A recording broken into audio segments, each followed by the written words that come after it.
What is up, Steeler fans? Welcome back to another episode of the Hangover. I'm Daniel. Alongside with me, as always, is Shannon White. How you doing, my man? It was a tough game yesterday. Steelers end up losing 27-13 in a very frustrating manner. How you doing today, 24 hours later? Well, we actually had our church Christmas dinner, and I said I recorded it, and I went to the dinner, and I come home, and I was going to fast forward through and watch, and because I predicted I was the only guy on Pump Your Brakes. I predicted they were going to lose, and I just have no faith they can win in Philly, and so I come back, and the power went out. So I lost the end of the game. So I got to watch to the fourth, early in the fourth, and then I had nothing, and the game was already over. And so I don't think I missed anything. They ran 11 plays in the second half total. That's insane. So I seen all 11, but that just, I mean, they needed that because that's their first game against a true contender this year. I mean, a real Super Bowl contender, and you see where they measured up. So, or where they didn't measure up. Yeah, no, for sure. I mean, it was a very frustrating game. 11 plays in the second half. Definitely not something anybody expected. Definitely not something the Pittsburgh Steelers expected. And we'll get into all that. For me, it was a very frustrating game. I mean, the referees, they stink. The offense stank in the first, quarter or so. The defense started to stink in the second half. But, in my opinion, just, how I felt during the game was early on, I felt like the defense was holding their own. But because the offense was not being able to keep the players or keep the offense on the field and give an opportunity for the defense to rest, I knew it was going to be a matter of time before the defense started to get tired and it started to wear down. 77 plays for the defense. And you're right, 11 plays for the offense in the second half. Just not a good formula for winning football. I felt like the Steelers might struggle without George Pickens and Deshaun Elliott, but this was quite a bit. I mean, when you look at the offensive side, let's start off this. George Pickens was out. How do you think the other wide receivers did in assisting their quarterback with the wide receiver one out? Well, if we're just going to stick with offense right now, it was inadequate all the way around. The game plan was ridiculous. Philadelphia's got a massive advantage on the defensive line. They're big, they're strong, and they just shut the running game. There was no running game. I think they went for the game. They averaged like under 3 yards to carry. I think Najee was like 1.7. I mean, it was ridiculous. We've seen Dan Moore in the last few weeks get exposed more and more. We've seen they cannot get out of their own way with some of these penalties, which, like we said, the referee, and it was awful, but that's just the norm anymore. But they didn't really have a plan on working anybody open, and they don't have the receivers they had out there. The main target should have been Fairmouth, but they finally, when they started getting a little bit going in the second and third, they were throwing more to Fairmouth. But by that point, again, it's hard to talk about anything to do with offense without talking about the defense, and which had their own problems. But I just think they were outclassed. It was a total mismatch, and they really needed Pickens because he's that one special guy. I mean, Harris, since the bye week, is averaging 3 yards to carry. It's bad. It's real bad. And then they kept trying those pitches, which eventually led to a fumble. I mean, you don't do that with Harris. He don't have the speed to get outside. And, he was trying to rush it, and he didn't look the ball in. But that's not his game. You're asking him to do something that's not in his wheelhouse. So, um, hopefully they all learned a lesson. Yeah, I hope so too. I think you're absolutely right, though. Those tosses to Najee Harris have not been a play that has worked or seen a lot of success this year. I'm not sure why it's a play that continually happens. This is reminiscent to the oh god, what is it called? The jet sweep. Jet sweep. There you go. It just has that same feeling when they do a toss to Najee Harris. And that fumble, I know a lot of people are looking at that play and saying, hey, if that fumble didn't happen, the defense was gassed already. I mean, Yeah. I'm not sure if they would have been able to have stopped them as many times as they needed to after that. Even if, let's just say, the Steelers go down and score, they end up tying it up, I believe, at that point. Um, the I think they get the ball again. They decided to punt. What did you think about that punt on 4th and 7? Did you like the I idea? mean, no, but it's living in your fears. But the truth is, I mean, I think Tom would say the same thing anybody was really watching saw. Even if the Steelers wouldn't have had the Harris fumble and they would have tied the game because they were losing by 7. Mhm. And they were down in, near the 20 when that happened. I still don't think they could have come back and won that game. The reason being is because they were outclassed from the beginning of the game all the way through. The Eagles were bigger, faster, stronger, and were better coached. They pushed the Steelers around the whole game. The only thing that kept the Steelers in the game was TJ Watt and Cam Hayward and the usual suspects making Herculean plays, forcing turnovers, and they missed 20 tackles. Oh, Now yeah. I've seen some publications say 17, others say 20, but by far the most that they've had in the last few years, not just this season. And some of them they looked ridiculous. Dante Jackson on that one, he looked it was pitiful. It was embarrassing for him. I think that's why he went out of the game injured because he still was looking for his jock strap, and they won't let you play without one. But it was embarrassing. They were out physical. I mean, that was a mano a mano, rise up, smack you in the mouth. Tomlin called it the Pennsylvania high school title game or something. Yeah. I mean, he was right on one thing. The Steelers look like the high school team. And it just was not competitive because they could never stop the Eagles in the second half. Now, but then they were tired. But look at the beginning. The Eagles were even worse than the Steelers in the first quarter. The Eagles have not been a good first quarter team. Well, they were on Sunday, wasn't they? Yeah, they were, but they didn't come without their faults. Like you mentioned, there was some early turnovers. One given away by Jalen Hurts that put the Steelers in scoring position. They ended up with a field goal with that. They had 2 turnovers right away, end up with 3 points.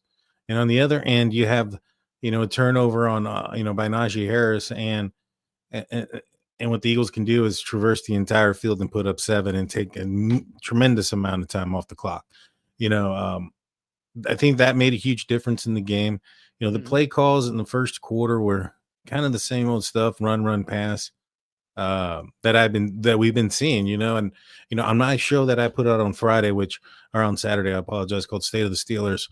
I talked about that. I also actually predicted that the Steelers would drop this game, not necessarily because of I thought that the Eagles were going to be this much better or anything like that. I thought this was going to be a closer game than what it was. But I just felt the loss of George Pickens and Deshaun Elliott, that was going to be kind of hard to overcome. But I mentioned it there. I was like, when I was saying about the things that needed to happen in order for the Pittsburgh Steelers to win, they had to win over the turnover battle, which started looking pretty good. And, and the reason why I highlighted that was because the Eagles hadn't turned over the ball. Not very much, at least. And the other thing I said was that they cannot go run, an obvious second and long downs, go run again, and then put yourselves in 3rd and long. And that's exactly what they did in the first quarter of this game. I don't know. Coach Tomlin mentioned after the game, And I think even in his press conference earlier today that the coaches put the players in the wrong position. Do you think he's calling out anybody in specific when it comes to that, and maybe the game plan that went into this game? Well, I think all the coaches need to look in the mirror. Um, we've seen the Steelers come out in heavy packages, and they have no threats on the outside without Pickens. So the Eagles just stacked the box, and the Steelers could not do anything. Why they thought that would work against Jordan Davis and Carter and the mass that the Eagles have on that defensive line, I do not understand that at all. I could have told them that wasn't going to work. Then they spread them out a little bit, and then they started getting a little bit of success going. But again, you're already in the hole. But there's a fluidity to coaching. Whatever your opponent is weak at, you try to adjust your game plan to. And the Steelers are so stubborn that they come out and they try to do the same stuff, and then they adjust in the second half. And they've been doing good in the second half. So they are making good halftime adjustments. The problem is a lot of this stuff you could see coming. And I did not like the game plan in the first half at all on either side of the ball. And the Eagles have an excellent offensive line, much more seasoned and experienced than the Steelers. And they just overpowered. I talked about it a while back. I think that I expected them to need another draft to be a contender because they need more mass on the defensive line. This year, they focused on the offensive line. This coming year draft, they're going to focus on the defensive line because Hayward's getting older. He does not like to play inside. Benton is kind of a young Hayward. Benton needs to be on the outside where Ogunjobi is currently. They need mass on that interior that they do not have. It's not Adams. It's not Loudermilk. It's not, anybody else, the Lowry, that they want to put in there. They need a talented, big run stuffer and a guy that can take up blockers to fully maximize this defense. As you said, without having Elliott on defense, that's huge. Because other than TJ Watt, Elliott has arguably been the second best defender for the Steelers. It's him or Cam Hayward. They both had excellent seasons. So it was a bad matchup going in, and I think that we kind of got what we expected. I agree with you there. One of the times that the Steelers ended up getting offensively into the red zone area, fixing to go score, it ends up being a fight. Two penalties thrown on the offense of the Pittsburgh Steelers, driving them back to the 19. There's been a lot of video that have gone forward. There's been some videos from fans that were in attendance that were there. You can see two of the Eagles players throw punches. Yeah. Not one penalty. And I wonder if they're going to, when you throw a punch, you're supposed to be ejected. Is there going to be any kind of future repercussion for what they did? I don't know. But it felt like every single call went against the Steelers. And it was just horrible. But, on that play, I think that, Washington probably didn't need to put the guy in the stands. He probably didn't, even though that's what you're coached to do. I mean, this is not illegal. No, it ain't. No, it ain't illegal. No. In fact, there was another penalty that was similar to this on special teams. I can't remember the team where I think one of our gunners put the opposing player on the bench there. I mean, he went that far and pushed him into the bench, and that one was penalized as well. And so, I get that, but the punches that were thrown, I don't understand why this wasn't an offsetting penalty. That should have been an offsetting penalty. It should have been second and goal there. And I think that right there also had a huge dynamic in the momentum of the game and where it was going. What do you think about that play? I mean, obviously, I think the players were wrong in that situation, but I think it should have been both sides. Where are your thoughts on it? Well, again, if the running back is coming up behind Washington, he don't know where the ball is. He don't know that Harris got pushed out at the 3. Had it not been, and he blocked him all the way through, and that's a touchdown. Hey, that's the way you're supposed to do it.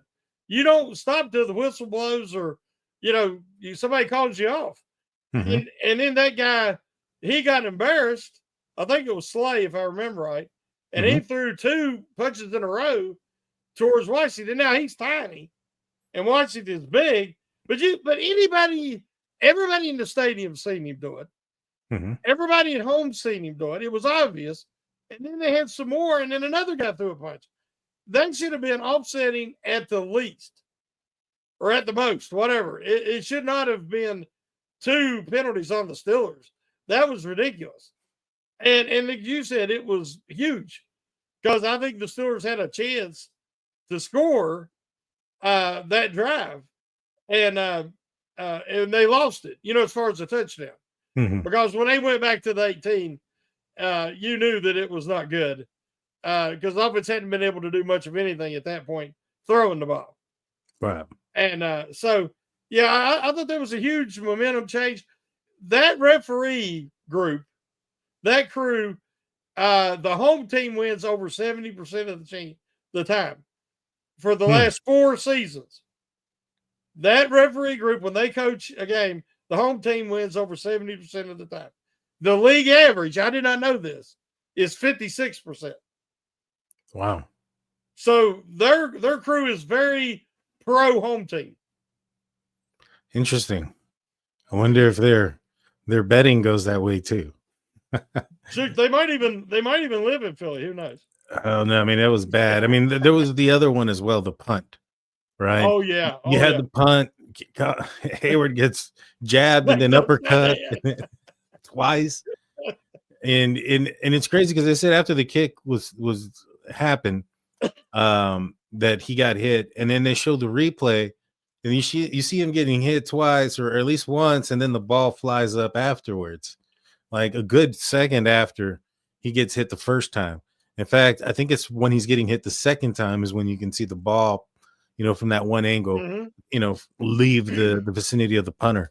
And the Steelers got dinged on a replay assist in this game, which ended up helping out the Steelers because it was only a gain of a couple yards, and this is why they were trying to put some points on the board here there at the end of the game or at the end of the half. And but it went against the Steelers. This is replay assist comes in quite a bit against the Steelers, and there's always like for instance last week when the Steelers actually won a challenge flag that could have been a replay assist. They didn't need those type of the red flag and stuff. I don't understand it. I don't like it. Where is that coming from? I never remember replay assist. And I think it was the 3rd game this year or 4th game that I've seen it for the first time Mhm. where they're calling it from New York, interjecting into these plays. And you say, okay, that's great. But where is it? Why is it limited like it is? I mean, on that it happened after the punt when it obviously happened before, where was the replay assist? Mhm. Why didn't the guys like, okay, we got it on replay right here? I mean, he hit him upside the head before the ball was kicked. That was huge. Mhm. But it's just like it's very strange when it happens and how it happens. And all it's doing is giving the NFL, the entity, more control that is taken away from the teams. Because as you say, you don't have to throw the flag. They said we want to make sure we get it right. Well, what about the plays they get wrong? And it's obvious to the guy sitting in the replay booth, wherever in New York or whatever. Why don't he replay assist that? You know, That it's very questionable. I agree. I mean, one of the biggest parts that I hated about this was so apparently they're not supposed to throw flags, right? If it's not caught on the field, they can pick Mhm. up a flag on replay and stuff, but they can't throw a flag. Now that's just with regular replay. Like you cannot challenge a penalty even if it's blatant, like an offsides penalty. You can't throw a flag. Yet I don't know if it was the last game or the game before they threw a intentional grounding on Russell Wilson, and there was a guy kind of in the neighborhood, and they still threw it way after, and they said after replay assist, and I'm like, how can you throw that penalty when replay is not supposed to add penalties to the game? I don't get it. What about this one? They said during the game, and I don't know if this is accurate because I don't get to watch all the games in the NFL. Nobody, I don't think any of us do. But they said they have not had a single horse collar tackle that's been called in game. Now, that's what they said during the broadcast. Now, that's hard for me to believe because I could have sworn I remembered at least one or two. But what they have done is find people afterwards. So is this just more money making for the NFL to find guys after the fact? Because the tackle that here's the thing. I know the definition of the horse collar or the what do you call it? The leg drop. Yeah, it was the hip drop that hasn't been called this year. Yes, and that's when Pierre is trying to tackle AJ Brown. Now he grabbed him up high, and he swung way away from him. He never hit his legs, so he come all the way around. Then he took his legs out from the side. He didn't drop on his legs. So according to what I know, the hip tackle to be, that's not a hip tackle. Now it wasn't called because I don't think it was. But will he be fine? I'm anxious to see. Maybe. I mean, it's a Steelers player, so you know they will. Jerry in the comment section brings up an interesting point about the tush push being stopped most of the time.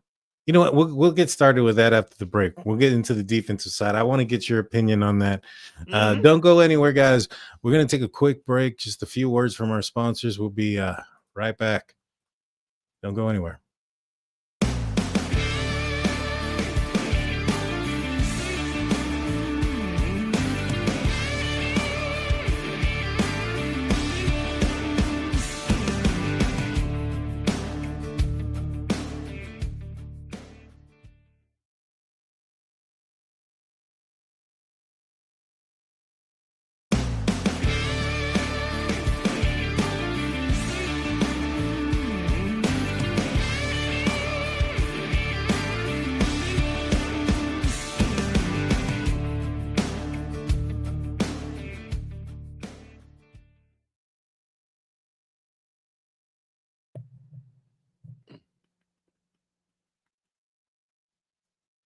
This happened to me earlier. This is what happened to me.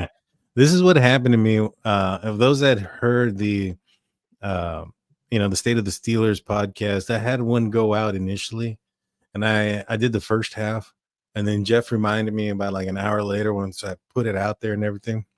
He's like, "Hey, you didn't record the entire second half," and I realized I was on mute the entire second half.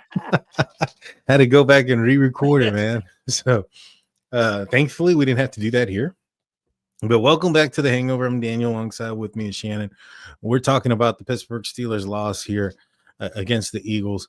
But before we get back into the conversation, I want to remind you guys of our website, steelcurtaintnetwork.com, your one-stop shop for Pittsburgh Steelers news and coverage. Go check that out. And while you're there, you can go and check out the audio podcast that include mine, air out on Saturdays at about 11 a.m. So make sure you guys go and check that out. Before we, got off to the break, the tush push, and I'm going to pre-emphasis with there was a play where Najee was running and he got held up and they called him down. And as they called him down, the ball was still moving. I think he even got into the end zone or pretty close to it.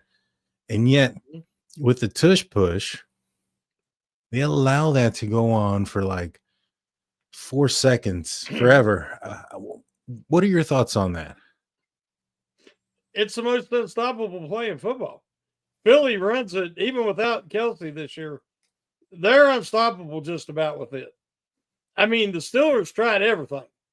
And as you said, they stopped them for 2 seconds at least, multiple times. But they keep pushing and keep driving. And they have their guys swing around and push from behind, and they always get it. Because Hurts the way he's built and how strong his legs are. The guy can squat like a ton. He just keeps driving and keeps driving. Most quarterbacks can't do that. And they're great at it. And I see somebody else saying, and I'm like, the Steelers go to that zone and they give up, say it's third, maybe it's 3rd and 10, and they give up 8 or 9 yards, but they tackle them short. And then they were wanting to celebrate, be happy. I'm like, all they're going to do is a tush push, And did they convert 4 of them? Yeah, It there seems was like it was one. 4. Yeah. There was one that the Steelers stopped, and there was like 3 that the Steelers stopped, but the refs allowed it to continue. And Yeah. so Yeah. there was one that they still gained yardage. They didn't just gain the entire 2 yards on one of them. They only Yeah. gained 1, and then they went for it. I think it was 4th down. It They made went it. for Yep. it and made it again. So, I think they made an emphasis to blow the whistle when forward progress stops. I don't understand why they don't stay consistent on that play. And I think that'll weed out the play, to be honest with you. I mean, if forward progress is stopped for any moment for at least a second or two, and you have to blow the whistle there, Mhm. the way they end up getting the first downs by utilizing that play, I think that their success rate would probably drop more than half. If forward progress would be stopped, when um at that moment, I think that do you think that it should be outlawed that players can push other players back and forth? Well, it used to be when I was growing up, the offensive lineman could not manually push the running back forward for first down. Mhm. You just couldn't do it. I don't know when that changed or why it changed. But I'm fine with it. And I've said for a long time, I wanted to see the Steelers offensive line get younger because younger offensive lines usually block through the whistle a little longer than the older guys. The older guys have trouble getting back up off the ground all the time. Mhm. So the Steelers do a better job of driving, uh, whichever running back or quarterback forward on a lot of these plays that are close to being a first down, but maybe not quite there. My problem is what you're saying. It's inconsistent. Sometimes they blow it really quick, and other times they let it go 4 seconds. So I think there needs to be some clarity there that Mhm. everybody has to go by the same rules because we've talked about other things, replay assist and all this different stuff. The tripping call. I mean, uh, was it the Cleveland game or the Bengals game where the punt returner or kick returner, had a good return going, and you seen Boswell try to trip him. Yeah, I He saw that. him and tried to. It was obvious. Now that is tripping, and Boswell tried to trip him. He dismissed. Now yesterday, Frazier's trying to throw his whole body into this to keep engaged on this block, and technically you could call that tripping. But what I'm saying is, you see tripping all the time in that situation, and you never see it called. I think that's the first tripping call in the Steelers this year. Mhm. I don't remember another one, but it's just like it's so inconsistent. There's no flow to this anymore. It's like, oh well, okay, you'll see a guy 4 yards downfield on a screen, and he's down way early, but it's a certain team that seems like they can get away with it, everything they do. And then other teams if a guy's a yard past the line of scrimmage, it's illegal man downfield. Again, we need some clarity and some consistency. I agree. It's ridiculous. It honestly is. The refs are controlling the flow and the flow and ebbs of the game, and to the point where they're a certain extent, controlling the outcome. And I don't think that's what this was for. You were getting the replay, getting replay assists, getting somebody in New York to make sure that everything is going well. I don't know, man. It still seems like we're getting so much things more wrong now than we did in the past when it was more simple. Oh yeah. Yesterday in the one game, um, I think it was the Saints were playing somebody, and they stopped the clock. The refs ended up stopping the clock for so many seconds. That game should have been over, Yeah. and the Saints got another play. And they acknowledged that it was wrong, but after the fact, what if the Saints would have won that game? Yeah. And see, then you can acknowledge you're wrong, but the other team still lost. Right. And what really makes you question it is now with the NFL's partnership with all the gambling. Well, I got a better Now one for you. spreads matter. Yeah. No, no, yeah, for sure. But the replay in the second in the 2-minute warning there that took Fryermuth, that changed it from a completion to a incompletion. Yes. If they would have gone out there and the play would have stayed, there would have been a 10-second runoff, or the Steelers would have had to take their final timeout. Like, where's the replay assist on that? Yep. You get what I'm saying? Like, Yeah. like you've done replay assist. You're gonna force this team to either have if it ends up being the same. I mean, you reversed it. Obviously, you saw something. You know what I mean? Mhm. So,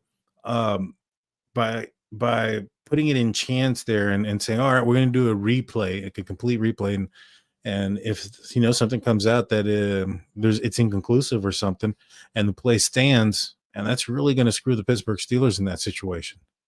Yeah. I just find it it's too many times that these things happen. But big scare happens on the defense. TJ Watt goes down holding the back of his ankle.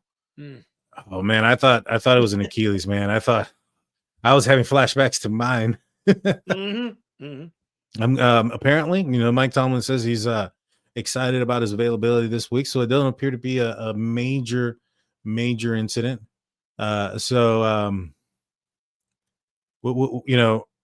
Watt is out. He's going to come back. Did your breath stop at that moment when he was down? How did you feel? Yeah, anytime there's it's not an obvious what caused it. Mm-hmm. And Achilles, that's how they are. You're trying to make a sharp cut, or you're trying to explode out of your stance, and then it pops, and then you see the guy just go down. Your heart sinks because I thought the same thing. I said, "Oh man, that could be Achilles," because I did not see him roll it. And the other thing it could be, so I didn't think ankle. And honestly, at first, I thought Achilles, but then I thought Liz Frank. Foot sprain. Maybe not a Liz Frank, but a foot sprain. Because when you're engaging against a man like Johnson, who's such a great right tackle, and he's got that great length and that size, Watt's having to put so much power and force to lean into him to try to get under him.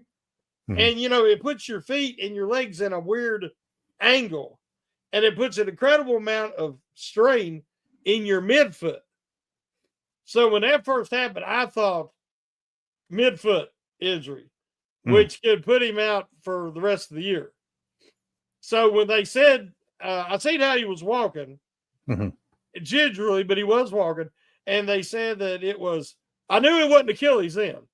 And then they said that it was ankle and he was going to be out for the rest of the game. I felt a little better. Yeah, I did too. I was just hoping it wasn't a high ankle sprain because, still going to need him this week, regardless of anything. This is Ravens week. And TJ Watt is a huge component to that. And I like I said, I was like, oh no, this is it. Every year we go into the playoffs, something happens, and I thought that was it. You know what I'm saying? I was getting upset about that. But another player goes down, and also Dante Jackson. He's had a great season, a good season so far. He's had like 5 interceptions, but he's also gone down in game quite a few times. This time it's a back injury. Not too sure what the Steelers' game plan is going to be about that. You think we're going to finally see Corey Trice, maybe perhaps break the 53-man roster, or not the 53-man, I'm sorry, be dressed this week, or do you think he'll be inactive? I thought they needed him the last 2 weeks, but I know they wanted to bring him back slow, because he keeps having these lower body injuries. And, thankfully it's not per se, a ligament this time or something of that nature, but a soft tissue injury. But it's almost always these lower body injuries. And I think they just wanted to be cautious thinking about playoffs and, end of the season. But this week especially if Jackson's going to be out for any period of time, you definitely need Trice. I'm excited to see what Trice can do. I thought he looked good at the beginning of the year prior to the injury. And I would feel much better if he's out there. But they've got Pierre, they've got Sutton. If you have Trice, I think you can field a pretty decent secondary, especially playing against the Ravens. Yeah, I agree. Pierre, I thought he did well. Filling in for Jackson, and I think he's probably going to get the nod. I think that Corey Trice will probably get a helmet, and I think they're going to ease him in. He really hasn't played a lot of real in stadium plays. He was hurt all last season. This year he got hurt kind of early, and so I think they're going to ease him back in. But Deshaun Elliott, I think he's going to end up coming back, and I think that's going to be a huge component to this defense that was missing against the Eagles, which will allowed, especially the long plays, the third and long. Oh man, those get to me to no end. Like I've even gotten to the point where I'm like, man, I'm more comfortable with 3rd and 5 than 3rd and 15, and it shouldn't be that way. Third downs, they happened again. They, bit the Steelers in the rear and the defense in the rear, and it allowed for some of these drives to get extended as long as they did. But Deshaun Elliott coming back, I think that's going to be a huge component. If he makes it back, talking a little bit about the injuries, George Pickens and Deshaun Elliott are expected to practice this week per Mike Tomlin's press conference earlier. And they're going to we're going to go all hands in on this one. Tomlin mentioned that if you're healthy enough to play, you're going to go in. This is the big one. You think that we're going to see both George Pickens and Deshaun Elliott out there this week? And how much of a difference do you think that makes for this team? Oh, huge. A huge difference. Yeah. Pickens, the one scary thing is if he re-injures the hammy, he's done. Yeah. Is the scary thing. And he's so valuable. But I just don't think – I think they need him desperately if they're going to beat Baltimore in Baltimore. This is a huge task. I mean, I don't think people really realize the Steelers have had some success, but they haven't beat Jackson in Baltimore. They've beat the backups in Baltimore, but it's going to be different. This is almost as tough a task as beating the Eagles in Philly. So you need everybody that you can dress, and you got to hope that he don't injure himself or worse. Elliott, I think it's his timeline. He should be fine to come back this week. I'm more confident in him coming back.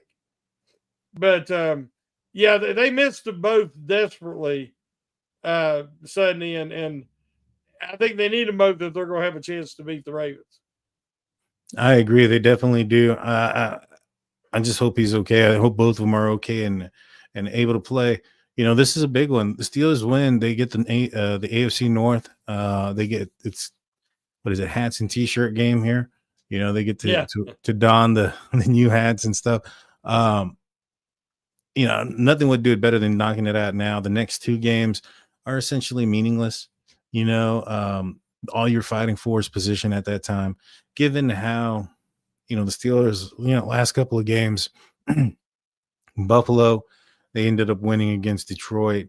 That first place seeding is looking more and more like a long shot at this point, given how many games are left. I think if you win this one, you can start to rest some players. Maybe not completely, obviously, because I think that would be too much. But some of these guys that need to get healthy can get healthy at that point. So this is a huge game, in my opinion, more than anything else. I mean, obviously it is. You mentioned that the Steelers haven't played Jackson in Baltimore, but every time they play each other, it's a close game. You think this is going to be something similar here? If the Steelers play and rebound from yesterday, I can see another close game because they almost always are. But usually if there's a blowout, it's either the Steelers winning in Pittsburgh or Baltimore winning in Baltimore. And they've got to do so much better than they played yesterday. And what concerns me again is just how they were out physical. Yeah. I mean, it was just like the Eagles bullied them and they pushed them around and they just played keep away the whole second half. And the Steelers just cannot allow that to happen again. Now you got to be able to do it without fighting, without getting stupid 15-yard, penalties. If you just when the whistle between the whistles, go out there and smack them in the mouth and beat them, mano a mano. Be the more physically dominant team, and that's something that the Steelers. That's what I'm going to be looking forward to Saturday. Yeah, me too. I not to look too far ahead, but if the Steelers win against the Ravens and they're now the North champions, short week. Do you rest anybody in that short week? I'm like you. I don't think you just they don't dress or they don't get any playing that, but I think you have a much tighter rotation. I mean, as far as maybe TJ plays half the game, or same thing with Hayward. You've got some quality depth, and then like you said, you could give their body a little bit of a break. Yeah, but I can see that because against the Ravens, they need them out there. I mean, you're going to rotate in, your Herbig and your Smith and these guys, but you need Watt and Highsmith. You need your stars out there this week because this is the big one. Yeah. Speaking of some stars on the defensive side, I want to get your thoughts on these two players in the secondary for the Steelers, Joy Porter Jr. and Minkah Fitzpatrick. Seems like it's been a little bit more rougher of a year for these guys. More so Joy Porter Jr. Minkah it's more about the splash type plays, I think. But at this point, how bad the defense looked, especially in that second half. I might thinking I like a little bit more Deshaun Elliott as a safety right now. But what are your thoughts on Minkah and Joey Porter Jr.? Is it just a slump? Is there, where do you think this is going? Well, Porter's worst games have been the heavily flagged, heavily penalized games. Mm-hmm. And I think that he's a little bit like his daddy. He's very vocal, demonstrative, outspoken, complains a lot at the refs, and that puts the X on your back. Mm-hmm. And then, you're complaining, and they pay more attention to you, and then they see that you're really handsy and you're doing this and that, and they're like, okay, well, I seen that, I'll throw a flag on you. So if you notice, like against A.J. Brown was being more physical than Porter. Just like Higgins, when he was covering Higgins with the Bengals, Higgins was being more physical than Porter. So when Porter reacts like he did against Higgins, he got a lot of penalties, remember? Now, against A.J. Brown, he didn't get penalties. But he also got shoved around a little bit. Mm-hmm. And he's not a great zone corner. And I don't know if he ever will be. I think he's the kind of guy you just got to say sick him and turn him loose on him. And you can play zone behind it, whatever. But you got to let him do what he does best. Fitzpatrick, I agree with you. Elliott's had the better year. Elliott has been the best safety for the Steelers this year. But I think that Fitzpatrick, though he's not getting the splash plays, he's kind of taken on Terrell Edmonds' role as that reliable short tackler, security blanket type. So I'm going to stop short and say that he's had a down year or a bad year. I just think that he's, with what happened last year and then moving into this year, the splash plays just are not coming for whatever reason, and I don't know the answer. Yeah, I don't know the answer either.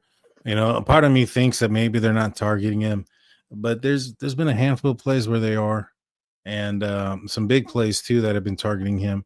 And maybe there's something to he's trying to assist maybe Beanie Bishop or some of the other players that are a little bit younger on the defense, Peyton Wilson, stuff like that, in their assignments during those moments, which is, affected his game. But yeah, he needs to start turning that around. I think he needs to it needs to happen already.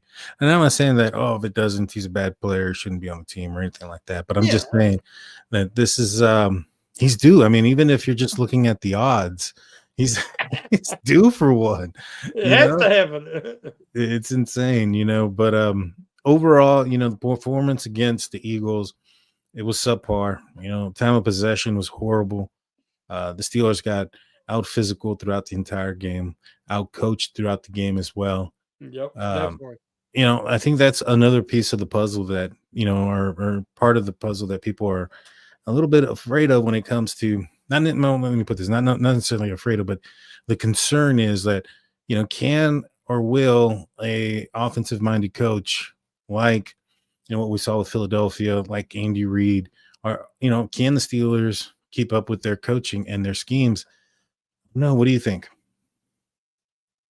I do not like when the Steelers, uh, Terrell Austin has to go up against a creative offensive mind. Hmm. Because, like I said, the Eagles did nothing spectacular yesterday. Hmm. They just took what the Steelers gave them. Yeah. They shut Barkley down more than any team this year. They really held Barkley in check. He had 2 chuck runs, and the rest of the time he didn't average 3 yards a carry. And the reason that they won was because the Steelers, they brought in Gainwell, the backup running back. Hmm. Now, he's played the Steelers 3 times, and he's had big games against the Steelers every time. They struggle to tackle that dude.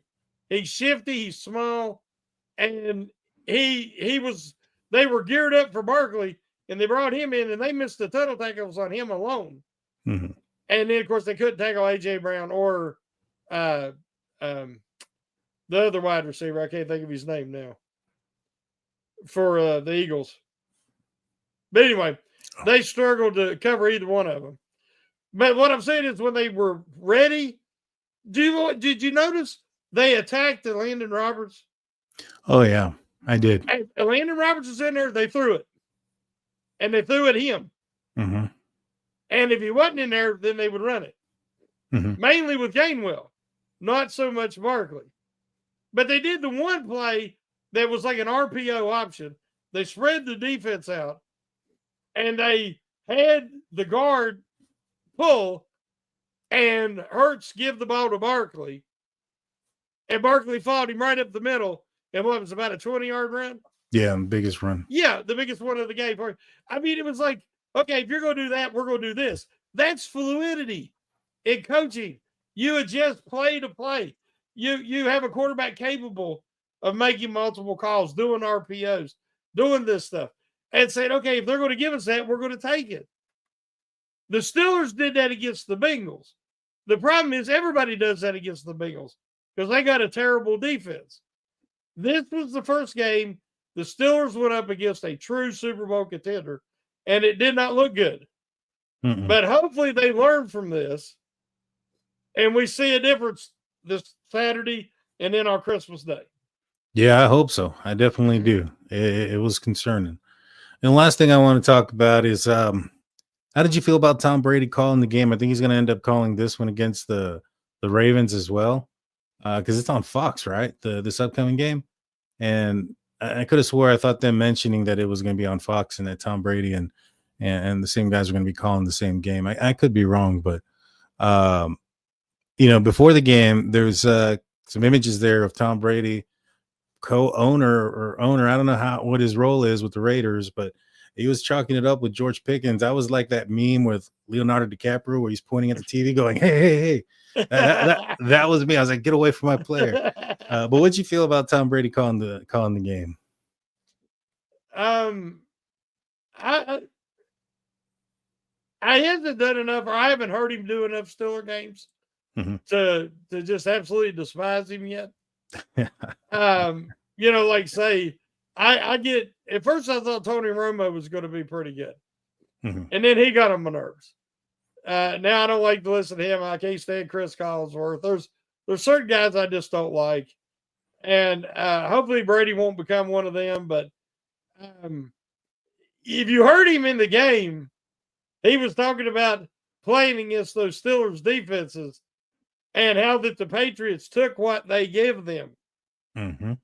And he said, you know, if it's there, you just got to take it. And that's what I always said. That dude, I give him credit. Of all the great quarterbacks I ever watched, that guy had no ego. Tom Brady would throw it to the running back 20 times. If that's the guy you didn't cover, he would throw it to that guy. Yeah. See, the Patriots were built behind a great defense coached by Belichick.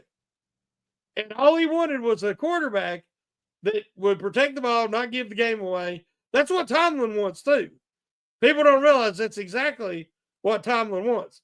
Well, Belichick got lucky in that Brady was a 6th-round draft pick that went on to be the most successful quarterback in NFL history. But who's seen that coming? Nobody, because he was, 6 rounds worth. Nobody's seen it.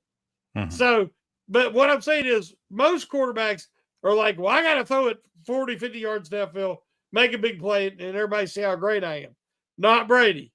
Brady, the Steelers, they knew that defense, the 3-4, has always had a weakness covering running backs out of the backfield. And you go back and look at Kevin Falk's numbers in them games and in playoff games against the Steelers, or whoever the running back was. And the running back averaged at least 8 to 10 catches a game. You know why? Because the Steelers hardly ever covered them. Mm-hmm. That was a weakness in Dick LeBeau's 3-4. And that to do that, you have to put ego aside. So he actually gave a little bit of information away when he was broadcasting the game yesterday.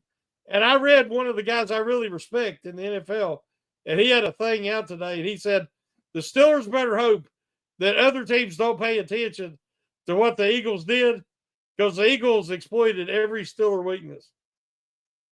But the problem is it ain't just this Steelers team. It's this 3-4 defense. It's been a weakness for a long time. If you put a Landon Roberts out there, that's an automatic completion. You take a Landon Roberts out, then you can have more success running the ball if you got a really good line and running back like the Eagles have. There's always the Steelers got to give somewhere, and we better hope people don't figure it out. Yeah. Yeah. What they were doing there, what he was calling out, especially on the defensive side. Yeah. No, I agree 100%. But he did call out some things on the offensive side and how the defense of the Eagles were screwing everything or messing up everything that had to do with the what they were trying to do on offense by putting Slay one-on-one with Van Jefferson, who I guess was taking the role of George Pickens, because they said, all right, you're going to put Van Jefferson, we're just going to put one player on that entire side, and we're going to put 5 other over here. Yeah. And they did. Yeah. And I'm assuming if that's George Pickens on the outside and not Van Jefferson, you're not going to leave him one-on-one. And so you're going to have a safety shaded. Yeah. Yeah. So you're going to get some better looks in those plays. And I think that's one of the things that is probably going to end up happening. And one of the reasons why the Steelers lost. But in those moments, I just don't understand why Mike Williams wasn't the guy on the other side, or Calvin Austin, somebody that can run, like just blast them that way. Hey, you got one-on-one, let's put you up with the guy that has the 4.2, 4.3 speed and just chuck it down the field and see who outruns who. And because that's Wilson's best attribute. Exactly. Yeah. Exactly. And so, I thought that was a major loss to the offensive component. It's personnel. We've been talking about it all year.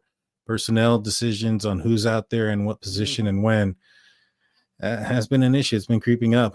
At this point, I think I like that Ben Skoranek kid more than I like Van Jefferson. 100% honest. I think I'd rather see him on there. He's the better blocker. I think he had their second longest catch of 17 yards yesterday. I'm like you. I mean, what's Jefferson giving us that he couldn't? Yeah. Yeah, true story. True story. Well, do you have any final words for everybody before we call this a show, Shannon? No, I just it was very disappointing. We'll all get past it. That's why those games that they could have won that they lost 3 games to teams they shouldn't have lost to, it will come back to bite you in the end of the year if you ain't careful. So they just got to try to get healthy and hopefully they could go play a more complete game Saturday and get the win. I agree. It's AFC North title on the line. Pittsburgh Steelers win. They get a home playoff game, and I already got tickets for that game, so I'll be going out there. If the Steelers end up hosting the whole wild card game at home, I got a couple extra tickets if anybody's interested in buying them.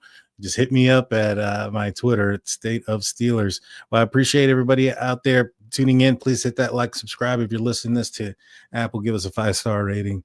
Until next time, we'll see you guys later. Shannon, take us out, my man.